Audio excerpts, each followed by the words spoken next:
नमस्कार दोस्तों, आप सभी का हमारे ओमनाथ क्लासेस यूट्यूब चैनल पे बहुत प्यार भरा नमस्कार। दोस्तों, मैं आज आपको एक अच्छा टॉपिक जिसे हम राजस्थान की भौगोलिक स्थिति कहते हैं वो पढ़ाने जा रहा हूँ। आशा करता हूँ कि आपको अच्छे से समझ में आएगा। जहाँ तक मेरी कहना है दोस्तों, ये आए हुए क्वेश्चन बार बार रिपीट होते हैं। तो दोस्तों, कई बार देखा गया है कि एक ही क्वेश्चन कई कई एग्जामों में आपको देखने को मिलते हैं। तो दोस्तों, मेरा कहना है कि आप इन क्वेश्चनों को बार बार दोहराएं, बार बार रिपीट करिए, अपनी आंखों से निकालते रहें। दोस्तों, ये क्वेश्चन कई बार देखने को मिलता है और आशा करता हूँ कि आप सब स्वस्थ होंगे। तो चलो दोस्तों, हम आज राजस्थान की भौगोलिक स्थिति पढ़ते हैं। तो दोस्तों, पहला क्वेश्चन है, राजस्थान के किस क्षेत्र में अनुप्रस्थ बालू का स्तूप मिलते हैं? हमारा पहला ऑप्शन है बीकानेर जिले के पुंगल के चारों ओर। दूसरा ऑप्शन है दोस्तों लूनी बेसिन के पश्चिमी भाग में। तीसरा ऑप्शन है दोस्तों बीकानेर जिले के रामगढ़ क्षेत्र में। और चौथा ऑप्शन है दोस्तों अजमेर के पुष्कर के चारों ओर। तो दोस्तों, हमारा उत्तर हो जाएगा इसमें लूनी बेसिन के पश्चिमी भाग में। चलो दोस्तों, हम व्याख्या करते हैं अनुप्रस्थ बालू का स्तूप क्या होते हैं। तो दोस्तों, अनुप्रस्थ बालू का स्तूप जो रेत के टीबे आते हैं ना, टीले आते हैं रेत के टीले, वो समकोण पर बनते हैं ना। जब बालू का स्तूप की पवन की दिशा समकोण में बनती है उसी में अनुप्रस्थ बालू का स्तूप कहते हैं। ये स्तूप अर्ध शुष्क भागों में अधिक स्थिर रहते हैं तथा मरुभूमि पूर्वी और उत्तरी भागों में अधिक पाए जाते हैं। ये विशेषतः बीकानेर, गंगानगर, हनुमानगढ़, चूरू, सूरतगढ़, झुंझुनू आदि क्षेत्र में पाए जाते हैं। चलो दोस्तों, हमारा दूसरा क्वेश्चन है, रामगढ़ की गोलाकार पहाड़ी निम्न में से कौन से प्रदेश में अवस्थित है? रामगढ़ की गोलाकार पहाड़ी निम्न में से कौन से प्रदेश में अवस्थित है? तो दोस्तों, हमारा पहला ऑप्शन है शेखावाटी क्षेत्र, दूसरा हाड़ौती का पठार, तीसरा छप्पन का मैदान और चौथा है घग्गर का मैदान। तो दोस्तों, शेखावाटी क्षेत्र में 4 जिले आते हैं, चूरू, सीकर, झुंझुनू। चूरू, सीकर और झुंझुनू 3 जिले आते हैं दोस्तों। और दूसरा ऑप्शन है हमारा हाड़ौती का पठार, इसमें 4 जिले आते हैं दोस्तों, कोटा, बूंदी, बारा और झालावाड़।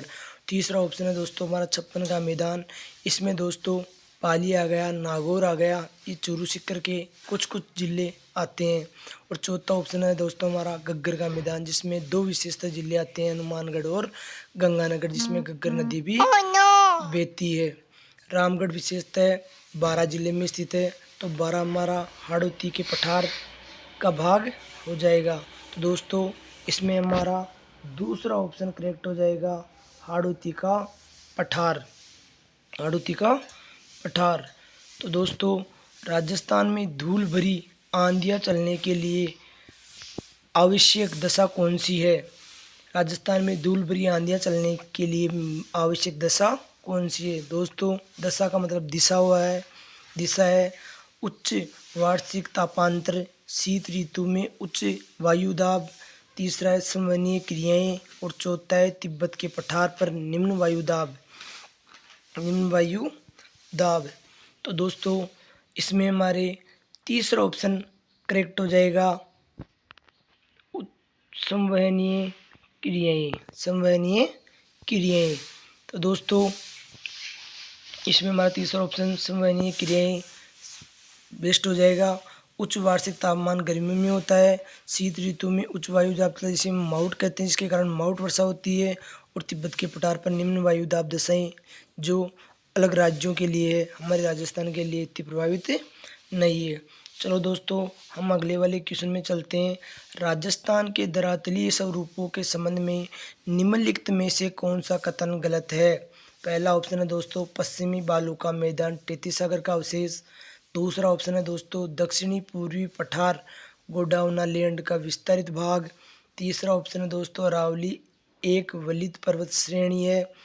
चौथा ऑप्शन है उत्तर पूर्वी सिंधु नदी द्वारा निर्मित मैदान का भाग।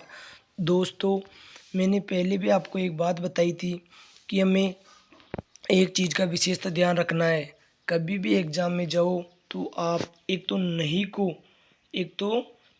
को और एक गलत गलत कहाँ लिखा हुआ कथन गलत लिखा हुआ हो तो उसको दोस्तों एक बार अपनी आँखों की नज़र से ज़रूर निकाल लें कि नहीं और गलत कहीं लिखा हुआ है तो उसको विशेषतः टिक कर दें। अर्थात दोस्तों इसमें गलत पूछ रहा है तो हमारा चौथा ऑप्शन इसमें इनकरेक्ट हो जाएगा। उत्तर पूर्वी सिंधु नदी द्वारा निर्मित प्रदेश, अर्थात ये प्रदेश सिंधु द्वारा निर्मित नहीं है। चलो दोस्तों हम आगे चलते हैं हमारे पांचवें क्वेश्चन में। तो दोस्तों हमारा पांचवा क्वेश्चन हो जाएगा 23.5 डिग्री उत्तरी अक्षांश तथा 70 डिग्री पूर्वी देशांतर रेखाएं राजस्थान के निम्नलिखित में से क्रमशः किन जिलों से गुजरती है। दोस्तों हमारा पहला ऑप्शन हो जाएगा बांसवाड़ा जैसलमेर, दूसरा ऑप्शन हो जाएगा डूंगरपुर और नागौर, तीसरा ऑप्शन हो जाएगा बांसवाड़ा व डूंगरपुर, चौथा ऑप्शन हो जाएगा डूंगरपुर व धौलपुर। दोस्तों हमें अच्छी तरह से विदित है कि हमारा पहला ऑप्शन करेक्ट है बांसवाड़ा। 23.5 डिग्री बांसवाड़ा और 70 डिग्री जैसलमेर जहाँ पे सर्वाधिक गर्मी पड़ती है और सबसे कम बारिश होती है। और दूसरा ऑप्शन है डूंगरपुर व नागौर। तीसरा ऑप्शन बांसवाड़ा व डूंगरपुर और चौथा ऑप्शन हो जाएगा दोस्तों हमारा डूंगरपुर और धौलपुर। तो दोस्तों इसमें हमारा मैंने बता दिया था आपको कि पहला ऑप्शन इसमें करेक्ट हो जाएगा बांसवाड़ा और जैसलमेर। दोस्तों डूंगरपुर और नागौर की बात करूं तो डूंगरपुर और नागौर एक अलग अलग जगह वाले क्षेत्र हैं, अर्थात अलग जिले हैं। डूंगरपुर में कर्करेखा गुजरती है, नागौर जिले में सर्वाधिक खारे पानी की जिले हैं। बांसवाड़ा और डूंगरपुर दो जिले ऐसे हैं जहाँ पे कर्करेखा निश्चित रूप से गुजरती है, 1 किलोमीटर डूंगरपुर में और 25 किलोमीटर बांसवाड़ा में। दोस्तों इसकी कुल लंबाई 26 किलोमीटर है। यहाँ पे माई बजाज सागर बांध भी स्थित है और माई नदी भी बहती है जो मध्य प्रदेश से निकल के खंबात की खाड़ी में गिर जाती है, ध्यान रखना दोस्तों। और डूंगरपुर की बात होगी दोस्तों। और धौलपुर जिला एक ऐसा जिला है जहाँ पे राजस्थान में सर्वप्रथम सूर्योदय होता है। चलो दोस्तों आगे चलते हैं हम बिना टाइम वेस्ट किए। राजस्थान में कितने जिलों को मरु जिला बोला जाता है। राजस्थान में कितने जिलों को मरु जिला बोला जाता है। पहला ऑप्शन है 12, दूसरा 13, तीसरा 14, चौथा ऑप्शन है 15। तो दोस्तों आप सबको विदित होगा कि राजस्थान में मरु जिले कितने जिलों को बोला जाता है। तो दोस्तों हमारे जो जाएंगे 12 जिले। कितने जिले? 12 जिले। कितने जिले हो जाएंगे दोस्तों? 12 जिले। तो दोस्तों याद रखना इसको, कुल मिला के 12 जिले हो जाएंगे। चलो दोस्तों हम आगे चलते हैं। कौन सी संवर्षण रेखा राजस्थान को दो भागों में विभाजित करती है। कौन सी संवर्षण रेखा राजस्थान को दो भागों में विभाजित करती है। पहला ऑप्शन हो जाएगा दोस्तों हमारा 44 सेंटीमीटर, दूसरा 46 सेंटीमीटर, तीसरा 48 सेंटीमीटर और चौथा 50 सेंटीमीटर।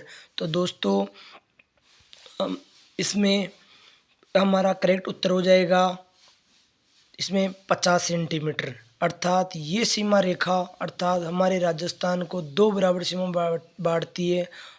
अर्थात पश्चिमी क्षेत्र में उत्तर पश्चिम में तो बहुत कम बारिश होती है और दक्षिण पूर्व में सर्वाधिक बारिश होती है। देखो दोस्तों व्याख्या में लिखा है 50 सेंटीमीटर समवर्षा रेखा राजस्थान को जलवायु की दृष्टि से दो भागों में बांटती है। ऐसी रेखा जहाँ पर होने वाली वर्षा समान होती है समवर्षा रेखा कहलाती है। उत्तर पश्चिमी भाग में राजस्थान की जलवायु आमतौर पर शुष्क व अर्ध शुष्क और वर्ष भर काफ़ी गर्म तापमान रहता है। गर्मी और सर्दियों दोनों में चरम तापमान होते हैं। भारत का ये राज्य उत्तर अक्षांश और पूर्वी देशांतर में स्थित, ध्यान रखना। अर्थात ये कहना चाहता है हमारा राजस्थान राज्य भारत के तो उत्तरी अक्षांश में और पूर्वी देशांतर में स्थित है। तो दोस्तों ये सबसे बेस्ट क्वेश्चन है, कई बार ये क्वेश्चन पूछा गया है तो आप सब इसको अंडरलाइन कर लीजिए कि उत्तरी अक्षांश और पूर्वी देशांतर में स्थित है। तो ध्यान रखना दोस्तों, ये हमारा राजस्थान राज्य भारत के उत्तरी अक्षांश और पूर्वी देशांतर में स्थित है। राजस्थान का सबसे आर्द्र वाला जिला, राजस्थान का सबसे आर्द्र वाला जिला दोस्तों झालावाड़ है। कौन सा जिला है दोस्तों? झालावाड़ है, इसमें राजस्थान में सर्वाधिक बारिश भी होती है। दोस्तों आपको अगर स्थान पूछ लिया जाए कि राजस्थान में सर्वाधिक कौन से स्थान पे वर्षा होती है, तो दोस्तों आपको माउंट आबू सिरोही करना है। बिना टाइम वेस्ट किए ही आपको माउंट आबू सिरोही कर देना है।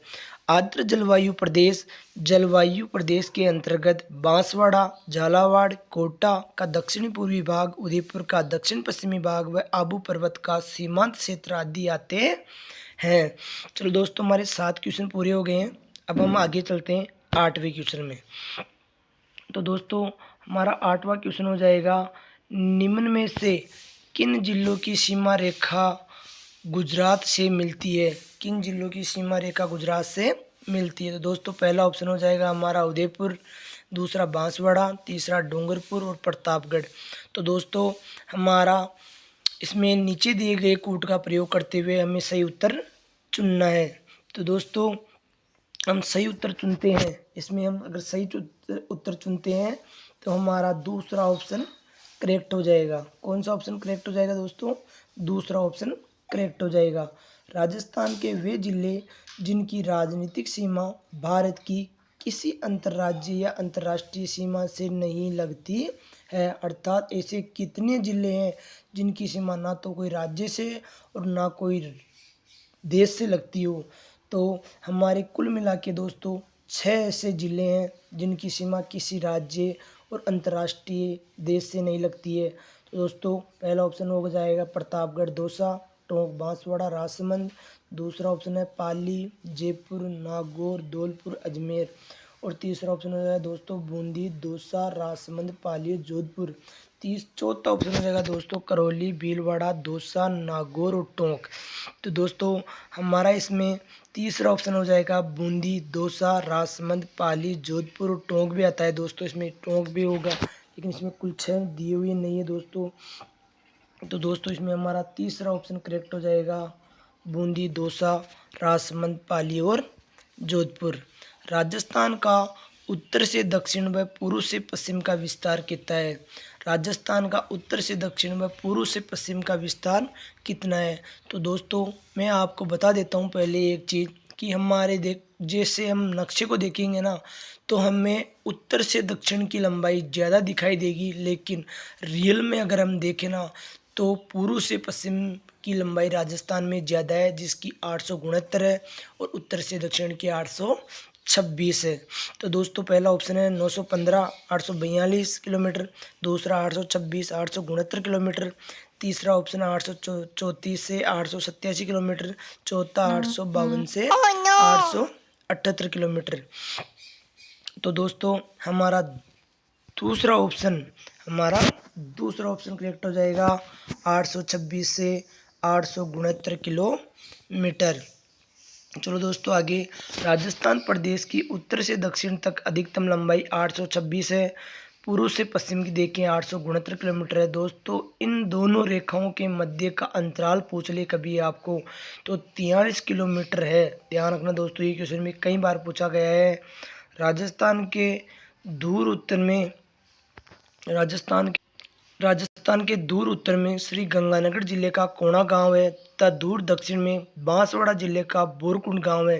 तो दोस्तों अर्थात राजस्थान की उत्तरी सीमा पे अंतिम गांव अर्थात ऊपर के कोने कोने पे तो कोणा गांव श्री गंगानगर है, और दक्षिण पे अंतिम बिंदु बोरकुंड गांव बांसवाड़ा में स्थित है। राजस्थान में दोस्तों आपको पूर्व में पूछ ले तो धौलपुर जिले का सिलावट गांव है तथा दूर पश्चिम में जैसलमेर जिले का कोटरी गांव है। ध्यान रखना दोस्तों, क्षेत्रफल की दृष्टि सबसे बड़ा जिला जैसलमेर है और सबसे छोटा धौलपुर है, लेकिन अभी नए जिले बने हैं उनमें दो जिला है। तो दोस्तों इसमें हमारा दूसरा ऑप्शन करेक्ट हो जाएगा। चलो दोस्तों 11वीं क्वेश्चन में चलते हैं हम।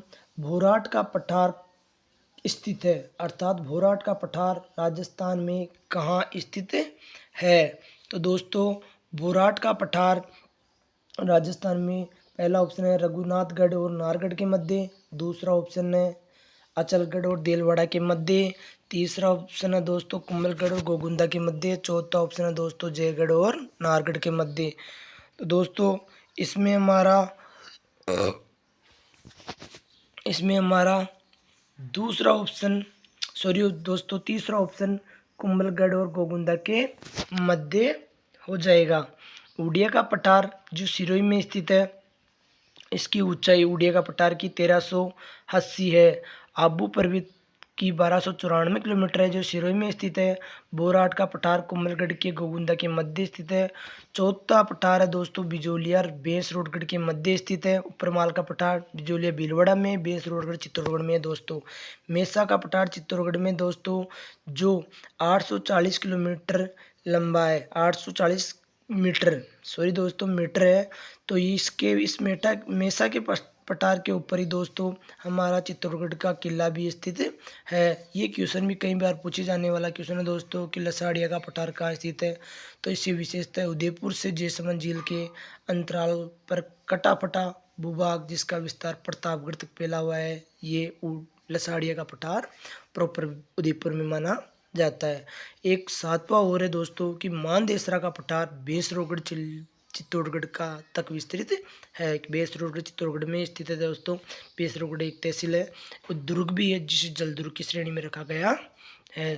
तो दोस्तों हमारा ऑप्शन हो ही गया है। तो चलो दोस्तों अब हम बिना टाइम वेस्ट के आगे चलते हैं। मालवा का पठार किसका विस्तार है। तो दोस्तों मालवा का पठार किसका विस्तार है। तो दोस्तों पहला ऑप्शन हो जाएगा हमारा हाड़ौती का पठार। दूसरा ऑप्शन हो जाएगा चंबल बेसिन पठार। तीसरा ऑप्शन हिमालय का विस्तार। चौथा ऑप्शन दक्षिण अरावली। तो दोस्तों मालवा विस्तार, मालवा का मतलब होता है जहाँ पे जहाँ पे पहाड़ी या मैदानी भाग हो। तो दोस्तों हमारे हाड़ौती के अंचल में ये मालवा का पठार मध्य प्रदेश में स्थित है। लेकिन कुछ क्षेत्र हाड़ौती के क्षेत्र में भी आते हैं जहाँ पे 4 जिले आते हैं कोटा, बूंदी, बारा और झालावाड़। चंबल बेसिन होगी दोस्तों, चंबल बेसिन यहाँ पे कंदराया स्थित है और यहाँ उबड़ खाबड़ जमीन है, भूमि है। हिमालय का विस्तार हमारे है ही नहीं दोस्तों। दक्षिण अरावली अलग चीज़ है। ठीक है दोस्तों, तो इसमें हमारा उत्तर हो जाएगा हाड़ौती का पठार। हाड़ौती का पठार। लसाड़िया का पठार राजस्थान के किस जिले में स्थित। दोस्तों मैंने अभी आपसे विदित है कि आपसे मैंने अभी बात की थी कि लसाड़िया का पठार विशेषता है उदयपुर में स्थित है। कौन से जिले में स्थित है दोस्तों, उदयपुर जिले में स्थित है। तो इसको आप दोस्तों उदयपुर जिला कर देना बिना टाइम वेस्ट किए। ओके दोस्तों, तो इसमें उदयपुर जिला हो जाएगा। राजस्थान का कौन सा जिला हाड़ौती के पठार में सम्मिलित नहीं किया गया है। मैंने अभी दोस्तों आपके पिछले क्वेश्चनों में बात की थी कि हाड़ौती के अंदर मुख्य 4 जिले आते हैं। देख लो ये क्वेश्चन फिर से आ गया है। तो इसमें पहला ऑप्शन दौसा, दूसरा कोटा, तीसरा बारा और चौथा झालावाड़। तो दोस्तों मैंने एक चीज़ बताई थी आपको कि कहीं पे भी आपको नहीं या गलत दिख जाए तो उसको पहले ही अंडरलाइन कर लो। तो दोस्तों ये पूछ रहा है कि कौन सा जिला नहीं है उसमें सम्मिलित। तो दोस्तों इसमें हमारा पहला ऑप्शन हो जाएगा दौसा। कौन सा ऑप्शन हो जाएगा दोस्तों, पहला ऑप्शन हो जाएगा हमारा दौसा। ठीक है दोस्तों, चलो दोस्तों राजस्थान में सर्वाधिक वार्षिक वर्षा किस स्थान पर होती है। राजस्थान में सर्वाधिक वार्षिक वर्षा किस स्थान पे होती है। तो दोस्तों इसमें मैंने पहले भी बताया था आपको कि अगर स्थान पूछ लिया जाए तो अलग करना है और जिला पूछ लिया जाए तो अलग करना है। तो दोस्तों हमारा पहला ऑप्शन हो जाएगा माउंट आबू, दूसरा बोराट का पठार, तीसरा फलोदी, चौथा फतेहपुर। तो दोस्तों हमारा पहला ऑप्शन इसमें करेक्ट हो जाएगा। पहला ऑप्शन इसमें करेक्ट हो जाएगा माउंट आबू सिरोही। माउंट आबू सिरोही के अंदर स्थित है। तो ध्यान रखना दोस्तों। अब है दोस्तों 16वां क्वेश्चन। राजस्थान का पश्चिम से पूर्व देशांतरीय स्थिति कितनी है। अर्थात राजस्थान की पश्चिम से पूर्व देशांतरीय स्थिति कितनी है। तो दोस्तों हमारा पहला ऑप्शन हो जाएगा 68 डिग्री 15 पूर्वी देशांतर, 77 डिग्री 20 पूर्वी देशांतर और 69 डिग्री 4 पूर्वी देशांतर से 78 डिग्री 20 पूर्वी देशांतर और 68 डिग्री 20 पूर्वी देशांतर से 77 डिग्री 25 पूर्वी देशांतर और चौथा ऑप्शन है 69 डिग्री 30 पूर्वी देशांतर से 78 डिग्री 17 पूर्वी देशांतर है। तो दोस्तों इसमें हमारा पूर्वी देशांतर पूछ लिया जाए तो 69 डिग्री 30 से 78 डिग्री 17 कर देना। अच्छा दोस्तों, तो हम आज इतने ही लेते हैं दोस्तों क्वेश्चन। दोस्तों हमारे ये क्वेश्चन हो जाएंगे। इसमें हमारा चौथा ऑप्शन करेक्ट हो जाएगा 69 डिग्री 30 से 78 डिग्री 17। 69 डिग्री 30 से 78 डिग्री 17। चलो दोस्तों हम आगे चलते हैं। राजस्थान राज्य भारत के उत्तर पश्चिमी भाग में 23 डिग्री 3 से 30 डिग्री 12 में स्थित है। 23 डिग्री 3 से 30 डिग्री 12 में स्थित है।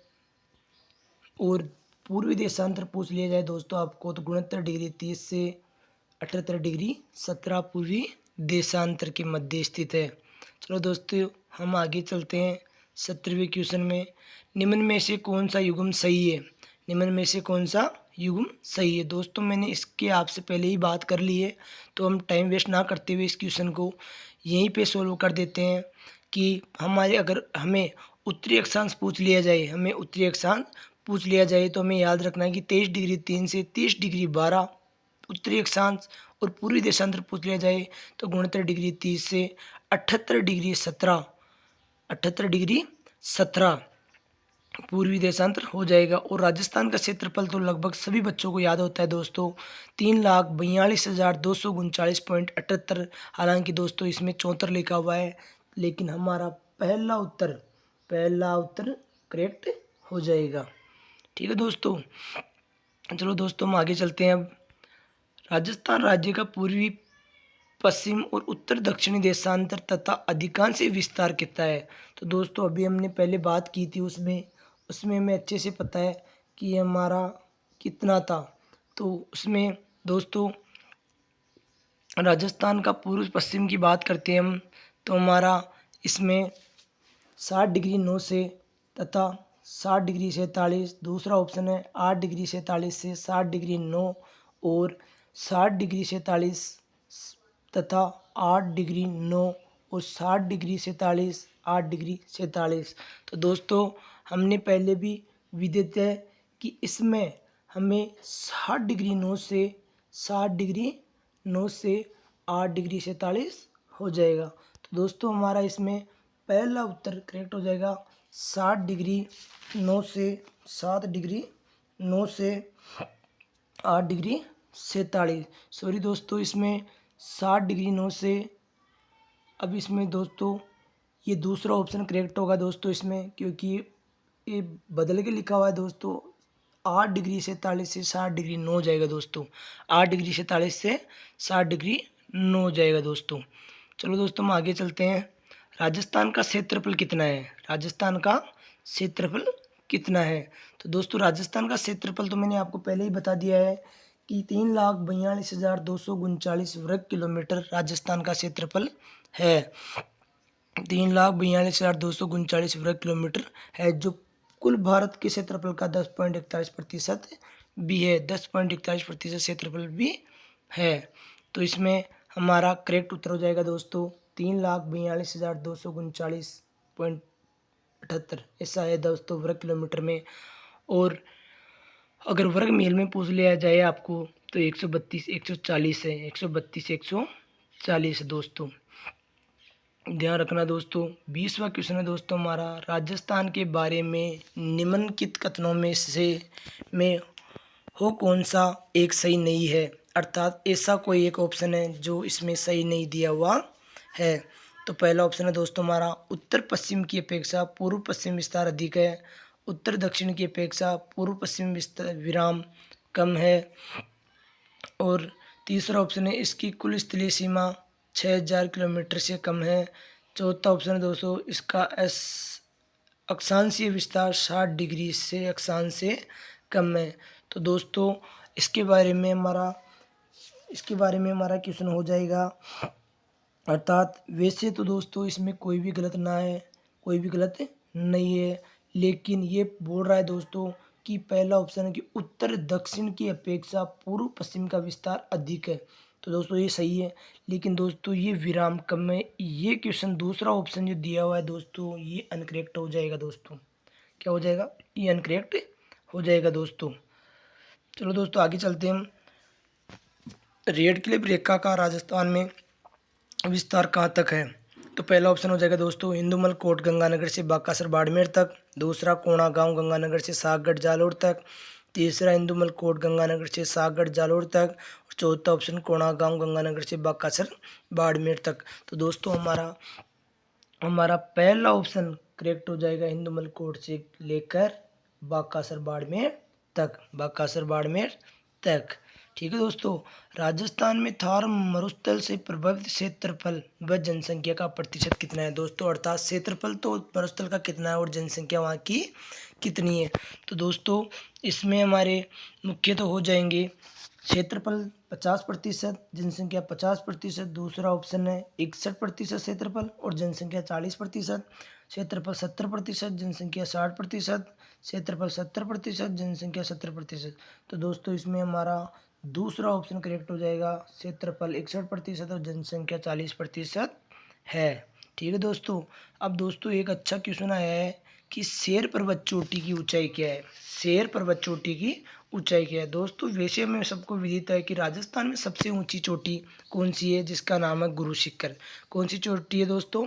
जो माउंट आबू सिरोही में स्थित है, और उस पर एक मंदिर भी बना हुआ है जिसकी अगर हम लंबाई दोनों को जोड़ के देखें तो 1727 हो जाती है, और उस केवल उस पर्वत की पूछ ली जाए में तो 1722 है गुरु शिखर, जिस पे एक दत्तात्रेय का मंदिर भी बना हुआ है।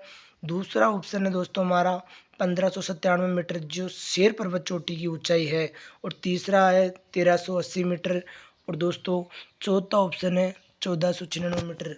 दोस्तों 1496 किसी की है नहीं, 1380 अंचलगढ़ की है दोस्तों। तो इसमें हमारा दूसरा ऑप्शन करेक्ट हो जाएगा दोस्तों 1597 मीटर, 1597 मीटर। ठीक है दोस्तों, चलो दोस्तों आगे 24वें क्वेश्चन में चलते हैं हम। राजस्थान के बारे में निम्नांकित कथनों में से कौन सा कथन सही नहीं है? पहला ऑप्शन है उत्तर दक्षिण की अपेक्षा पूर्व पश्चिम कम विस्तार अधिक है। बिल्कुल सत्य दोस्तों, सही बात है। दोस्तों मैंने एक बात बोली थी आपको कि हमें पहले ही नहीं को या गलत को चिन्ह कर लेना है। तो दोस्तों इसकी उत्तर दक्षिण की अपेक्षा पूर्व पश्चिम विस्तार अधिक कम है, ये बात बिल्कुल गलत है दोस्तों, क्योंकि पूर्व पश्चिम में ज़्यादा विस्तार फैला हुआ है। मैंने पहले ही कहा था दोस्तों कि अगर राजस्थान के नक्शे को देखोगे आप तो आपको उत्तर से दक्षिण का ज़्यादा लगेगा, लेकिन रियल में ऐसा नहीं है। तो ये हमारा ऑप्शन गलत हो जाएगा दोस्तों। तीसरा ऑप्शन इसकी कुल स्थलीय सीमा 60,000 किलोमीटर से कम है। बिल्कुल सत्य बात है दोस्तों, 5,920 किलोमीटर है इसकी कुल लंबाई। इसका अक्षांशीय विस्तार 60 डिग्री अक्षांश से अधिक। बिल्कुल सही है दोस्तों, अक्षांशीय स्थिति 60 डिग्री 9 है, और पूर्वी देशांतरी पूछ ले आपको तो 8 डिग्री 47 है। ठीक है दोस्तों, अब आगे चलते हैं दोस्तों। राजस्थान का कौन सा भौगोलिक अंचल मालवा के पठार का विस्तार है? राजस्थान का कौन सा भौगोलिक अंचल मालवा के पठार का विस्तार है? दोस्तों ये क्वेश्चन हमने पहले पढ़ लिया है, तो इसको टाइम वेस्ट ना करते हुए हाड़ौती का अंचल कर देंगे, हाड़ौती का अंचल कर देंगे। 26वां क्वेश्चन है दोस्तों, 26वां क्वेश्चन है दोस्तों, निम्न में से कौन सा पाकिस्तान का एक जिला राजस्थान की अंतर्राष्ट्रीय सीमा पर स्थित नहीं है?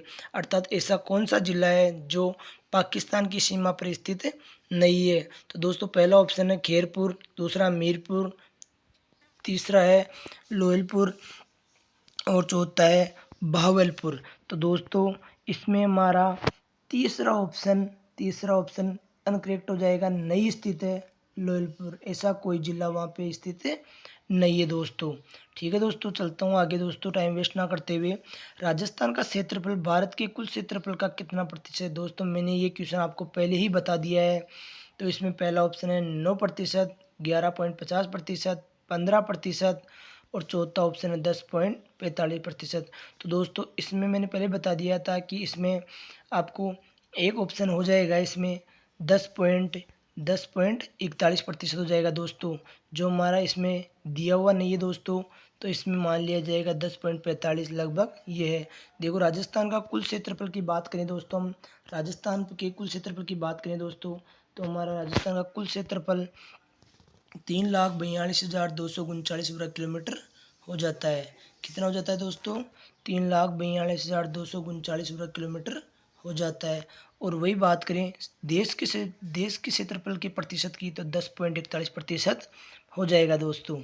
ठीक है दोस्तों, अब मैं अपने वीडियो को यहीं विराम देता हूँ दोस्तों। आशा करता हूँ कि आपको मैं समझाने में सफल हुआ होऊंगा। दोस्तों मेरी शुरुआत है दोस्तों अभी, तो कुछ गलती हो जाए तो दोस्तों अपना छोटा भाई समझ के माफ़ कर देना दोस्तों। धन्यवाद।